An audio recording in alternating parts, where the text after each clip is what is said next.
Circa 2.500 nuove offerte di lavoro in enti pubblici ed aziende private, distribuite su tutto il territorio nazionale.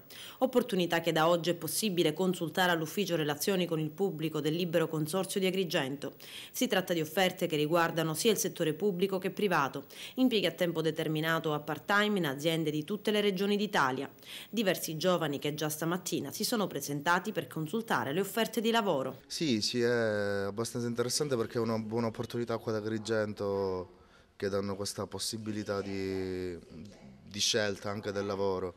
Io fra l'altro ho mandato tantissimi curriculum, insomma, in posti di lavoro, o comunque da poco sono diventato un operatore sociosanitario e cerco un lavoro anche adeguato a questo tipo di mansione, no? Sarebbe disposto ad andare fuori? Certo, ovvio. Mi piacerebbe rimanere nella mia città, comunque qua ad Agrigento, perché sarebbe fantastico, nel senso lavoro e sto a casa.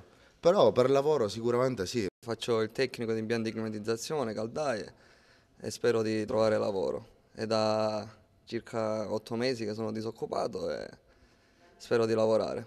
Quanti anni ha? 30. State cercando lavoro? Stiamo un attimo vedendo come funziona la situazione. Che mansioni, che titoli di studio avete? Siamo diplomati, ma non, diciamo sto periodo non stiamo lavorando e quindi stiamo vedendo se c'è qualcosa qui in giro. Avevamo sentito di questa opportunità e stiamo vedendo. Sarebbe disposto ad andare anche fuori per lavoro a spostarsi? Sì, no, sicuramente, perché comunque qui non c'è molto e è comunque una cosa obbligatoria quasi, diciamo.